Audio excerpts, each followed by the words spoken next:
Welcome to episode 180 of Sports Geek. On this week's episode, I chat Big Bash cricket, virtual reality and augmented reality with Brisbane Heat's Pete Locke. Welcome to Sports Geek, the podcast built for sports digital and sports business professionals. And now, here's your host who loves LinkedIn like Tinder, Sean Callanan. Thanks, DJ Joel. Yes, my name is Sean Callanan, and I am a serial networker on LinkedIn. I don't get to do it on Tinder, so I do it on LinkedIn. If we're not connected, please connect with me, Sean Callanan. And if you could, say that you listen to the podcast. It makes it much easier for me to say accept. Otherwise, you can contact me on all social media channels at Sean Callanan on most of them, or the old-fashioned way, Sean at sportsgeekhq.com, or even taking phone calls. I'd love to work with more podcast listeners. You can book in a time. Just go to sportsgeekhq.com/phone call. What I do want is, just before I jump into the conversation with Pete Locke, I want to get some of your feedback at the start of this year, sort of planning out my 2018 calendar and where I'm going to be. I'm looking for conferences that you think I should attend, that I can meet you at, and then also potentially that I can speak at. So let me know. Let me know what conferences you're going to attend, what conferences you think I could bring value for, or what conferences I can learn from, because they're the sort of things, they're the sort of three tenets I always look forward from a conference that I can bring value to, that potentially I can speak at, but then I'm also learning and meeting interesting people. And I'm really interested in the ones that have really good networking vibe and are really collegial, because I find that most of the learnings and lessons come from the conversations in the hallways, or maybe some of the conversations that happen in the bar late at night. Another thing that I'm putting on my list for 2018 and investigating on whether it's worth doing is, and it's something that I've had discussions with before, is potentially writing a book. I was approached a couple of years ago to write a book from a book publisher. It wasn't the right fit for me, and as you know, I've always said I'm a better speaker than I'm a writer. But I'm actually thinking about and talking to a few people about writing a book outlining our process that we go through with Sports Geek clients to drive revenue from digital. And because we've refined this process, it now looks like a book. It's got a structure like a book. It's got chapter-like headings. And so it's a 5-step process that we work through with Sports Geek clients around defining and analysing the audience, looking over the content and where it's produced, what type of content's being produced for those audiences, and then looking to package them up into deliverables, going through naming them and understanding who that content is for, so it can be communicated back to partners and sponsors. And then a big piece of the work has been around the valuation and developing the rate card, so you can effectively put a dollar figure against the content and the campaigns that you develop. And then the last piece is the pulling all of those pieces together, so you can have a cohesive, integrated pitch. So it's a process that we've refined over the past probably about 4 or 5 years. It's starting to get easier and easier to do with every client and every iteration. So currently talking to book publishers about the book, but the main thing is I'd love your feedback. Would you buy the book? Would you be interested in the book? Would you be interested in the content? I'm very much following the Kevin Kelly rule of 1,000 true fans.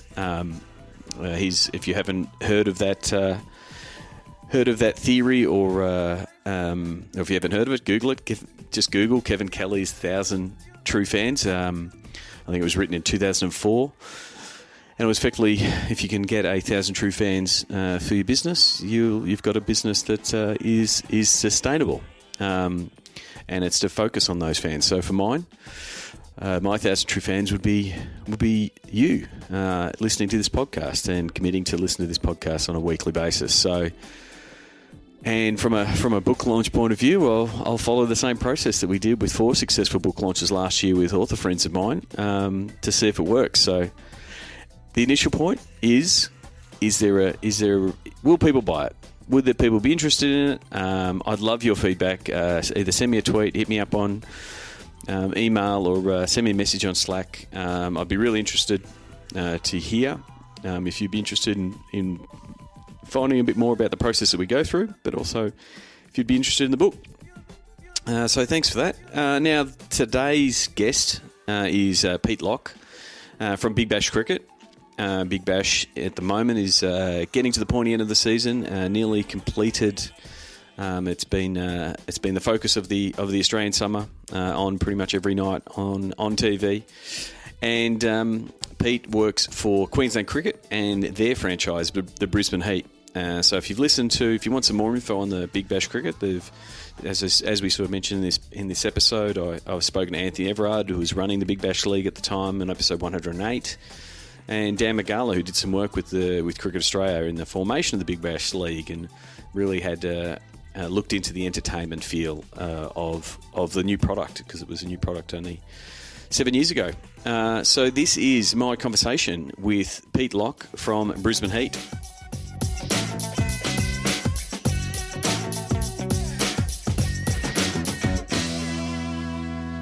Very happy to welcome the Digital Media Manager for Queensland Cricket and the Brisbane Heat, Pete Locke. Welcome to the podcast.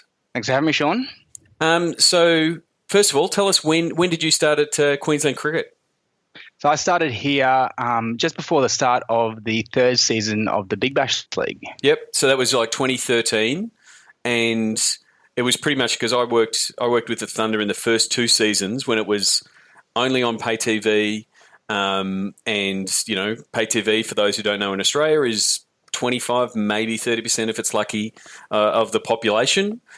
Big Bash 3 was a really big year for cricket, and Big Bash in particular, because it went to free-to-air in Channel 10, and pretty much sort of had that, to take a pun from another sport, it had that hockey stick growth. It really, everyone jumped on board. So what was it like for your first year coming in for Big Bash 3?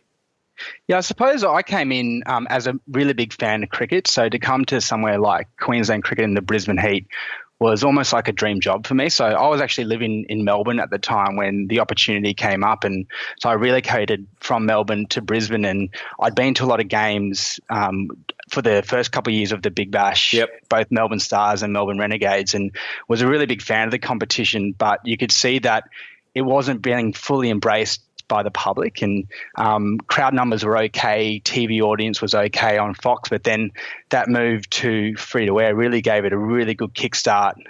Crowd numbers lifted, and we could see that from a Brisbane Heat perspective. I remember our first game, they were talking about, wouldn't it be a great result if we got over 20,000? And now, if we look at that now, that would be kind of a terrible result for the Brisbane Heat. And by the end of that season, I think we were almost selling out the Gabba, and a couple of years on now, and we're kind of selling out every game. So you could really see that immediate jump to free-to-air had such a good result for the competition, and obviously that exposure to more people. Social media was almost in its infancy in terms of engagement for the club, and I kind of came in when we were looking at somewhere around getting close to 100,000 Facebook followers, but now that's jumped astronomically again, purely just to the growth of the competition and the success we've had. And so, I mean, it's really... so I caught up with you earlier this year, late last year. Now I'm trying to remember in a different year.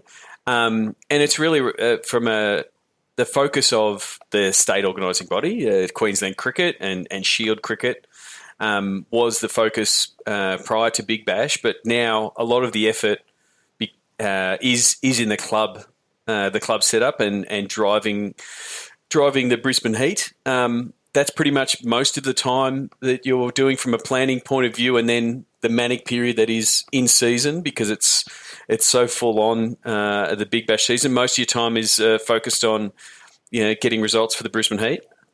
Yeah, that's right. So our marketing team are all employees of Queensland Cricket, but our main focus is the Brisbane Heat. So that's obviously the really big commercial driver for Queensland Cricket and all state associations that have licenses to the Big Bash League club. So, yeah, certainly from everything we do in marketing to video content, social media, and then commercially with sponsorship, ticket sales is certainly driven by the Big Bash League. So that's where our focus needs to lie as a marketing team.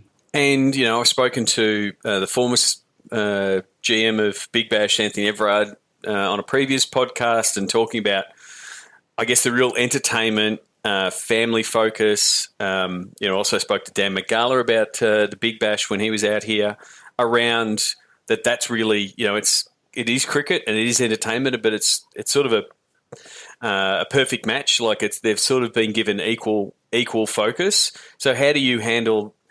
What are the things that you've tried to do from a Brisbane Heat point of view to say, well, the fan experience and fan engagement, and how can we use digital to, bring in new fans? Because that's pretty much what the product, Big Bash has been built as a product to bring in new fans, families, women, introduce new people to the game.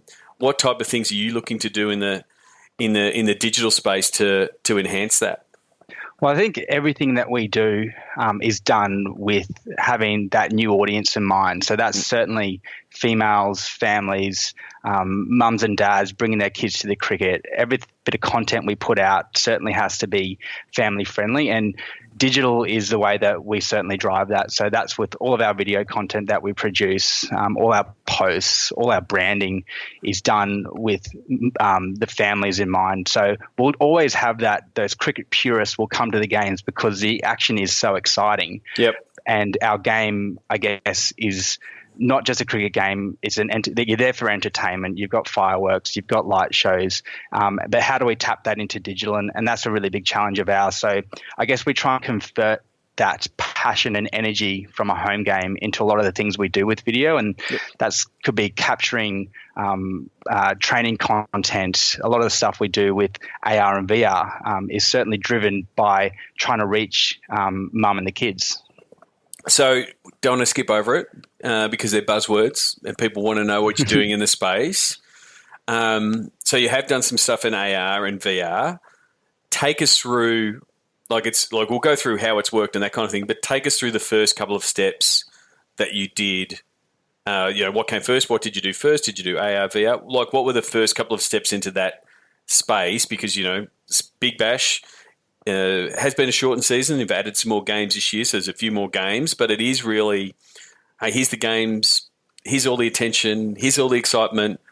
So you've got more planning time than I would say than potentially other sports. But you're also trying to pack in results into a really small period, because you've only got X many games. So take us through, I guess, the process and the starting point for your VR and AR projects. Yeah, so I reckon around the end of BBL 05, we were doing our reviews across every part of the Brisbane Heat, and I was kind of leading the digital review. And I sat down with our GM, and we were kind of looking at every sporting club within Australia and overseas as well, but particularly focusing on Big Bash League, AFL, A-League, NRL. And we kind of came to the conclusion that every club does things quite well, but no one really stands out. So everyone does cool graphics around match results, and they've got videos on their website for highlights, and they push traffic back to read team lineups and that kind of thing. But there was no one really standing out using emerging technologies and that kind of thing. And that's when VR, I guess, was coming into more consumption within a lot of media. We were reading a lot of stuff overseas about how VR is affecting different industries. And so we started doing some research around how we could potentially use virtual reality to enhance our fan experience. And we were kind of looking at a few different ways, and we came up with the concept of having a batting game that we could have staged at our games, that when kids come to the game and they're looking for things to do, our activation is they can face a Brisbane Heat bowler in the middle of the Gabba and experience what it's like to be out in the middle during a match when there's a full house, there's a lot of noise, someone's coming down, bowling you at full speed. And we kind of went through that process of developing this batting game. And so the first version was more, because, when people say VR, it's different things to different people, but the first version was a stadium activation rather than, hey, we're building something for your phone that you can, do at home. It was really, hey, we still want people to come to the game, but we want these kids to see the players as heroes. You're always in that hero making mode, but also have something cool for people to do at the Gabba around each game. Yeah, so it was probably a two-pronged approach. We definitely had the batting game that we wanted to have at a lot of events and including match days, but we also did develop an app in those early stages, which was purely just going to house 360-degree content. So at that stage, a couple of years ago, YouTube were publishing a lot of 360 content. There was a publishers across there. Facebook, you had the ability to put 360 content in a Facebook feed. And so we wanted to kind of take all the little things that could be done within a game in terms of the perspective from our members, the perspective from the bench where the players sit when a six is hit, how do people react? And so we wanted to capture those little moments and put them in an app. And the next day after a game, someone could go and view from the boundary when this Chris Lynn hit a six. How cool was that? The fireworks, the energy, and all that kind of thing. So that was the first incarnation of the app that we wanted to have. But there was also the batting game too. Yeah. So was that a separate app that was sitting as its own piece? Because the club, you didn't have a specific club app, did you? No. So Big Bash League clubs don't have apps. That's all driven via so it's just mobile websites. Yeah, absolutely. And so it couldn't be a lot of things. It couldn't be something that would house video highlights or news about the game. It had to be something completely different. So the perfect way to do that would be to have 360 content, which can't be housed on a website anyway, and also augmented reality content. So doing things like bringing our playing cards and posters to life through the app was certainly in the original ideation, and that developed as the development of the app came to life. Yeah, because the 360 video, which is still being pushed pretty hard by Facebook and YouTube, and they're really just a precursor to using the Oculus Rift or your Google Daydream, that kind of thing. As people start understanding how VR might work, if you're producing all of this content, you couldn't be putting 5 or 6 of these 360 clips on Facebook because you would just get that fatigue, and it'd only work for a certain segment of your audience. Whereas you would just be doing a few, 1 or 2 of those videos, but then sending people back to the app. Yeah, correct. So when we first started, we saw really good engagement from our 360 videos on Facebook, but the more we went on, we saw the views decrease and engagement kind of decrease, probably because we were flooding it a little bit. And that was a key learning, as you do with anything with your Facebook strategy, is not to overload on a certain bit of content. You've got to really know what your audience wants to see. And so, but we did find when we did have good 360 content within the app, we produced some headsets that we gave out at events as well. So it took a bit of it was a bit of a challenge to, I guess, educate people on what this app did, because there was nothing like it in the space at the time. So the user can go and watch a 360 video with their headset on and really put themselves in that really immersive environment. But it was a challenge from the get-go because, as I mentioned, there was nothing in the market at the time.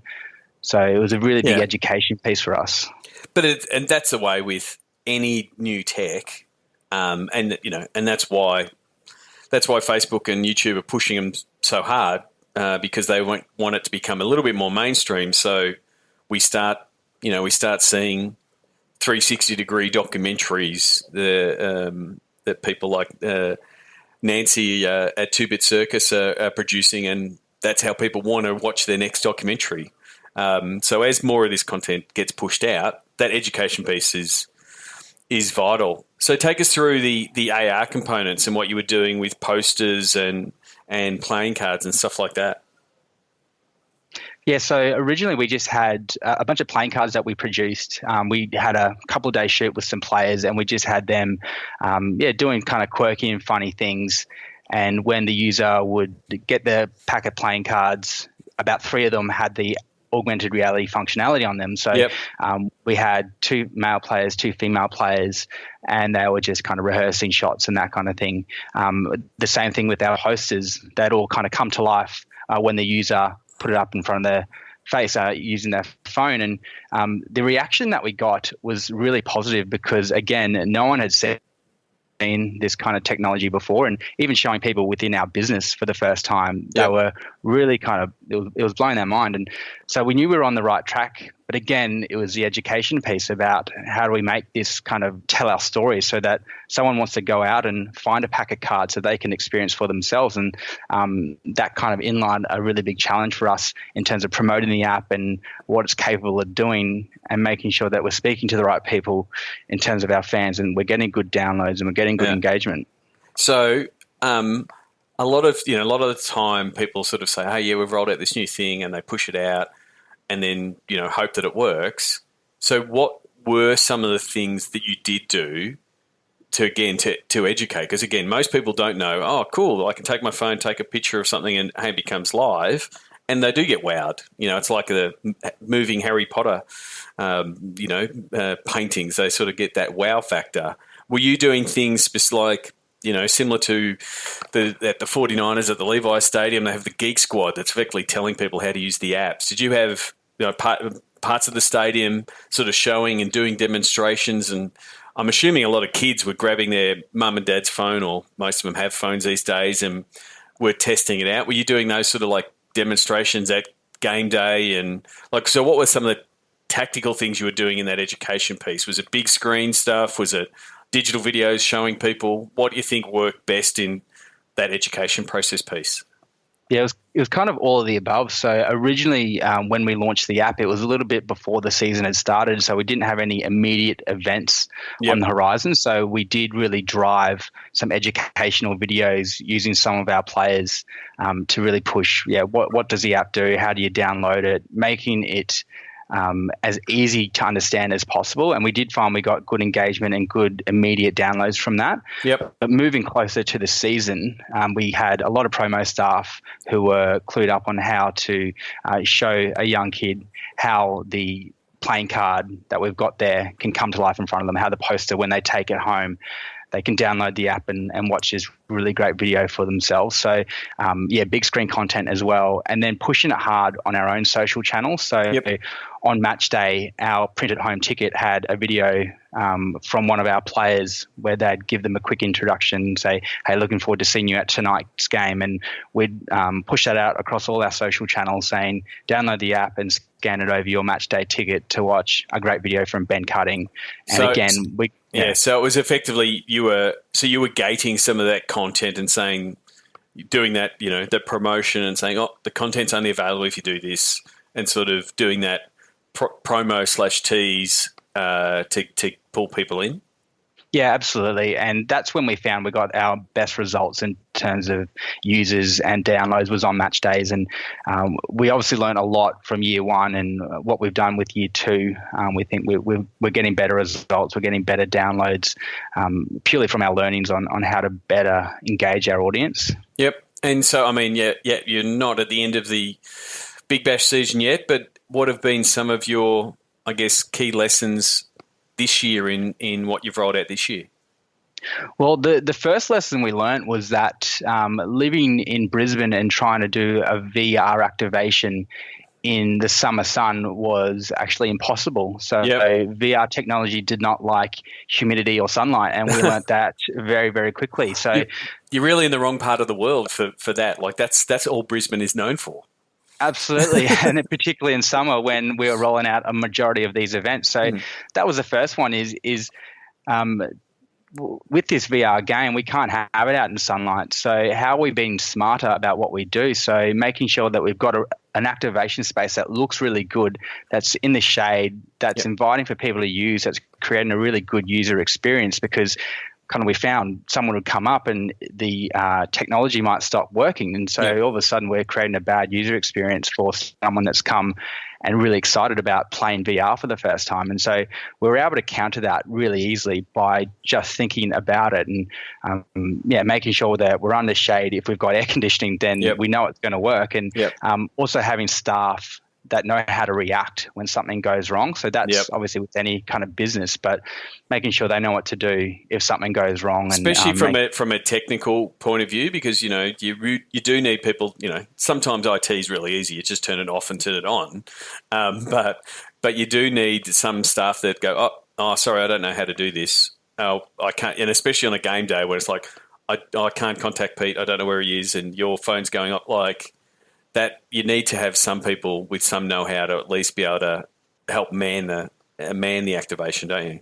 Yeah, and it wasn't as easy as just switching it on and away you go. So there was a little bit involved in setting up the space, making sure the bat we're using was calibrated with the headsets and that kind of thing. So it did require a little bit of technical knowledge. So we actually engaged a VR agency to help us run this for this season. And they've been really good. We haven't had any of the technical issues that we had last summer.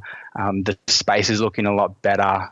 So it's been really positive from that front. And another big learning was that to cart this VR gear around was actually quite difficult because there was a lot of tech that you had to, or hardware that you had to take with it. So we kind of looked to have almost a 3-tiered activation schedule where we had just some 360 headsets which we could take around at a smaller event, but it was really easy for anyone to put a phone into a headset and give it to a fan to use. And we found we were getting a lot more traffic. There was no tech issues. We just had to make sure that the phones were charged and the app was loaded with the right video. And then the third part to that was something that we called the AR walk, which was essentially just 4 light expo towers that had preloaded AR content like Harry Potter. And a fan could go and look at every year of the Big Bash League how our brand has developed. The fact that we've been able to bring kind of a women's team on, and this is now their 3rd season. We won the competition once. We've had really famous players playing for us, able to tell the story of the Brisbane Heat through augmented reality. And that's kind of been a really cool activation in itself. And that's one that we can roll out again at a small event where you just need to set up the expo towers, making sure you've got promo staff that have an iPad if a user doesn't have a phone, and they can go through and watch this really cool bit of history. And it gives you, it's the good thing is you're in a market where we've, spoken to Jason Davis when he was at the Queensland Maroons, and they did a similar, I think, Walk with Legends AR thing around the State of Origin. So the between both of you, you're sort of educating. We were talking about educating being a big thing. You're educating the Brisbane market on, hey, this is available, and so then it lets you, I guess, up your game each year to say, well, this is the content that we're going to produce. We're going to put it behind, AR, and you've got to go around the stadium to go and watch it all. So I think that's good, and as more of your fan base understands the tech and how to use it, it makes it easier for you to roll out new content. Yeah, absolutely. And I did see what the Queensland Rugby League guys did with their app at Maroon Festival, and we had our VR activation there as well. So it was good to kind of work with them, and their app worked really well. I thought it was a really great event, Maroon Festival. As we kind of do develop the technology, it's probably worth pointing out that we've had a partner along the way, CUA, who are probably like-minded in that they like to engage and use digital to bring in new customers. So they've got objectives around what they want to achieve by sponsoring the Brisbane Heat, and we were able to bring this in as part of their sponsorship, show them how we can use VR and AR to achieve their goals through sponsorship and also their wider business goals of what they're trying to achieve. So is it? It's obviously a good branding play that you've got highly engaging content, and you can put, CUA's logos and messaging in some of the content. Was it also do you capture data as part of the use of the app as well? Definitely through the app, we're able to capture data where we can. What we originally wanted to do with the game was capture user data. So someone like me would go up and play the game for the first time. They'd score 20-something off and over, receive an email saying you scored this amount, share it by Twitter or Facebook. By the way, download the app. If they have agreed to give us their data, then we've now got that saved. But again, a really big learning was that majority of the people that are using our activation were young kids. So we weren't actually trying to capture any data, and we'd look at kind of 90% were under the age of 18, and that's just probably the Big Bash League's audience, particularly on match day. Kids are so they know about technology, so it's not a hard sell for them to come up and play VR. They knew what was happening, so we're kind of understanding that our younger audience have got a better knowledge of VR than, say, our older fans at games. But the thing is, I mean, because not every, it's great to get data if you can get data. But again, if you've got an activation that's killing it with a younger demographic, you can't go and get those, teenager or younger emails because they're of no value to a sponsor. But, as you said before, because Big Bash target demo is families and, women, you're effectively giving CUA those results by engaging their kids and then the kids having a good time, and then it's then there's other options that you can work around that. Yeah, and in some cases might be the first time that a young kid has been involved with cricket, so we're giving them a pretty cool experience for their first time either coming to the game, and the first thing they do is play VR. And obviously they're with their mum and dad, and we've got branding for both the Brisbane Heat and CUA, so we're providing that opportunity to really leverage the Big Bash League for both the Heat and CUA. Yeah, definitely. So I want to finish off with the Sports Geek closing 5. Do you remember the first sports event you ever attended? It was either a Brisbane Broncos or Queensland Reds game. I don't want to show my age, but it would have been early 90s. I can't remember which one it was, but it was either one of those. So you were in Queensland, came to Melbourne, and went back to Queensland. That's right. Yeah. Okay. What's your either favourite food, a go-to food at a sports event, or a favourite food memory? Favourite food memory would be eating a chili bowl in Aspen during the Winter X Games. So they're quite a popular meal in Colorado, and that was a delicious kind of chili bowl that I ate in Aspen. Terrific. What's the first app you open in the morning? During season, it would probably be Twitter. Just to kind of see what's happened overnight. Out of season, maybe email or something like that. That's so boring. Who is there someone that you would suggest that the Sports Geek listeners should follow, and why? I'm a pretty visual person, and I really like what companies like Red Bull do with Instagram. I think it's really clever. They don't really mention their product in any of their videos, but each time I look at a Red Bull video for snowboarding or mountain biking or something like that, it really makes me want to go and do that. So I think they've been really clever in identifying that market of kind of outdoor activities and extreme sports. Yeah, they probably only have one of the largest content teams that's probably a brand has. They're probably, they are market leaders, but I completely agree. Red Bull doing some killer stuff. Last question. What social media platform is your MVP? And you get 2 answers. You can answer it from a Brisbane Heat's point of view, and you can also answer it from your own personal point of view. Brisbane Heat point of view, definitely Facebook. That's where we get our most reach, most engagement, most video views. So certainly Facebook for the Brisbane Heat. Personally, I really like Twitter just because I like it for breaking news. I watch a lot of sport, obviously, and I like when people tweet about sport. So I watch a Premier League game. I'll spend most of my time on my phone watching people talk about Arsenal on Twitter. Okay, so 2 questions from that. Recently, Mark Zuckerberg, January 12th, posted around the we're going to make people more connected. There's going to be changes to the news feed. We're going to be seeing more personal content and less and potentially less content from brands and media. I did a bit of a recap on the Sports Geek Facebook page recently. What are your initial takes? Is there mad panic in your office, or is it a matter of we'll see what happens? Certainly not mad panic. Definitely see what happens. I mean, we're pretty confident in our Facebook strategy being our number one platform. So video is kind of number one for us on Facebook, and we've got a pretty firm strategy on what players get the most reach, the most engagement. Every time we kind of do something with Chris Lynn, smashing balls at training, it goes really well. So it's probably just knowing our audience, to knowing what content works. So certainly not panic stations yet. Yeah, I mean, I sort of went through it in the video. I think there's more concerns for digital publishers that aren't producing terrific content. And I think there's also concerns for, I think lazy content will be punished, which is good, because we shouldn't be doing that.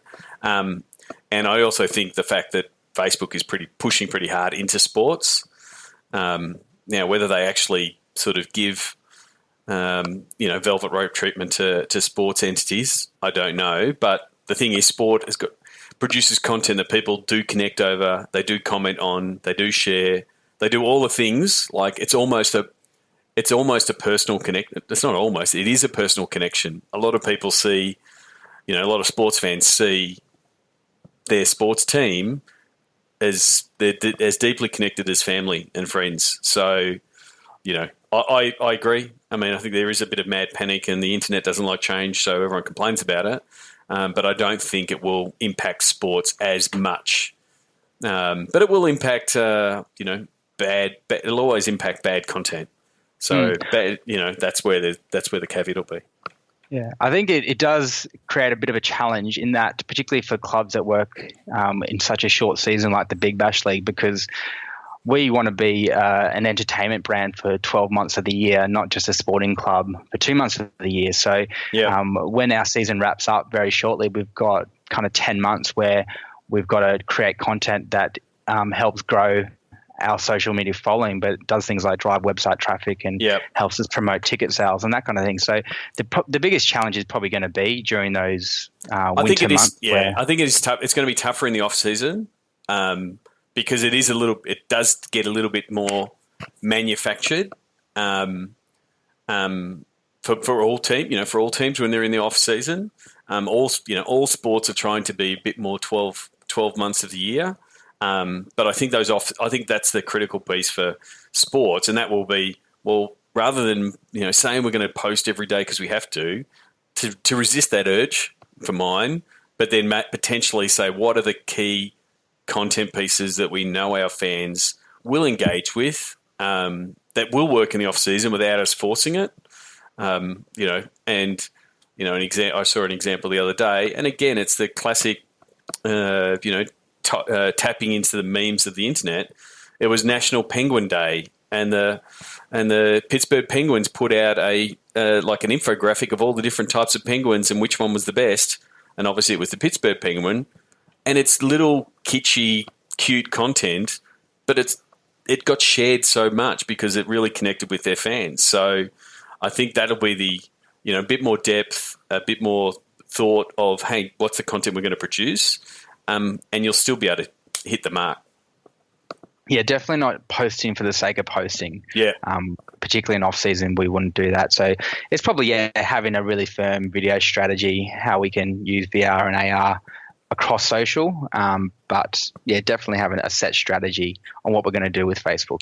So how can people follow you, connect with you, and also follow what the Brisbane Heat are doing? Brisbane Heat can be followed on Facebook if you just search Brisbane Heat, at HeatBBL for Twitter and Instagram. Yep. Personally, I can be found at Pete_Lockie on Twitter. Yep. And LinkedIn is also where you can get me. Just do a search for Pete Lock and I should be there under Digital Media Manager for Queensland Cricket. Well, thank you very much for coming to the podcast. We'll put those links in the show notes for this episode and talk to you soon. Thanks very much, Sean. Want to start driving more revenue from digital? Go to sportsgeekcampaigns.com. Thanks again to Pete Lock from the Brisbane Heat. You can tweet him. Let him know that you've listened, and please check out the Heat VR app and some of the options that are available in there. Send him a tweet, Pete_Lockie, LOCKY. Send him a tweet, let him know. Just a few other things to sort of wrap up. One of the focuses that for 2018 and sort of reviewing goals and things I want to achieve in 2018. Super excited about the Sports Biz Slack community. It was one of the most successful things that we did last year. It smashed all of the goals that we set for it. It started the year with 600 people in there, and now there's nearly 1,300 people. Probably a little bit more if I check in on the stats. But what I have realised is I'm going to get a lot more active in the Slack. I gave it a little bit of time off while I had a bit of time off myself over the Christmas New Year period. But I'm going to start. We're going to be starting weekly office hours to sort of have a one time in the week. I probably will move that around to help the global community. I might move it to a US friendly time one week, and then maybe a European friendly time another week. That kind of thing, so everyone can participate in it. And so I think it'll be part chat, live chat, and the fact that people will be there and we'll sort of congregate a few different people, and then part Q&A where we sort of throw a few questions in there and get everyone's opinion. So I'd love to have you involved. If you're already in the Slack community, thank you. Thank you for your contributions. Please, go in and join it. Sports, it really does only take 4 or 5 minutes a day to keep up to date with what everyone's doing, and there's some tremendously talented people, and I was really lucky to catch up with a few of them while I was in Europe. So if you're not part of the Sports Biz Slack community, I highly suggest you do so. sportsgeekhq.com/Slack. And then the last thing, again, just talking about the book.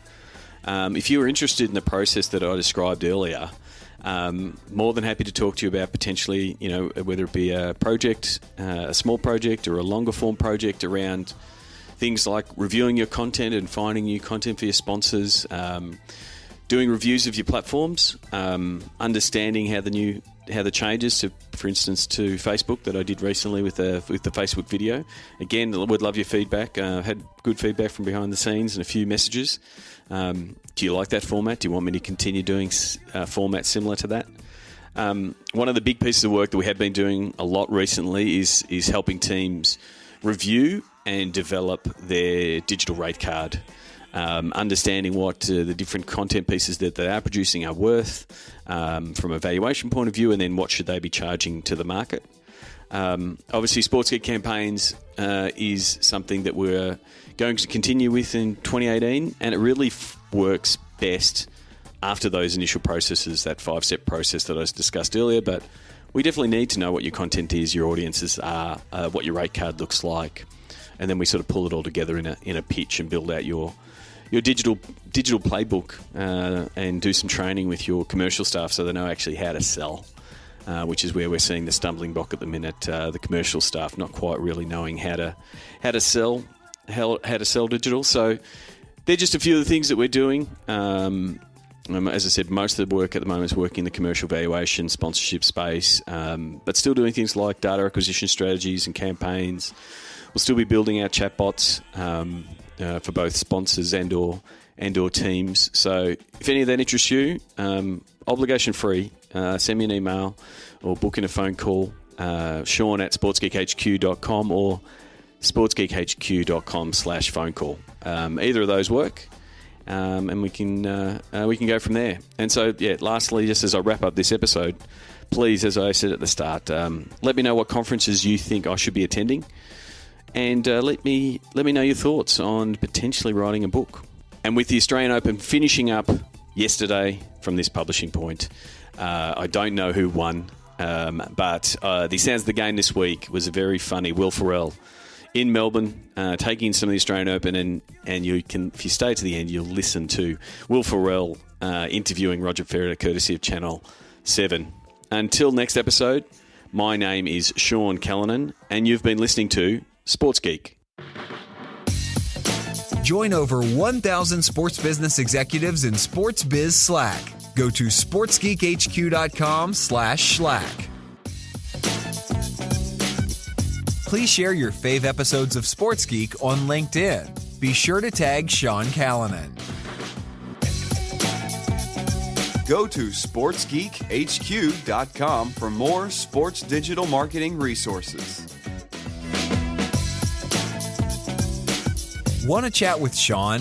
Book a time for a call. Go to sportsgeekhq.com/phone call. In the immortal words of Ron Burgundy, it's great to be here with two tennis legends, Roger Federer and John McIntosh.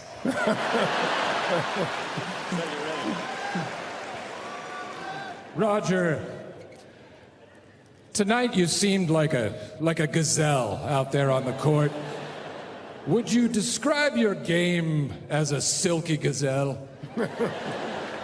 Maybe. Maybe not. Like I said, don't they get eaten at the end? Not if they're fast enough. Quick question, Roger. You're 36 years old. You seem ageless. Are you a witch or a vampire? Which one's better? Yeah, exactly. I don't like those. Probably a vampire.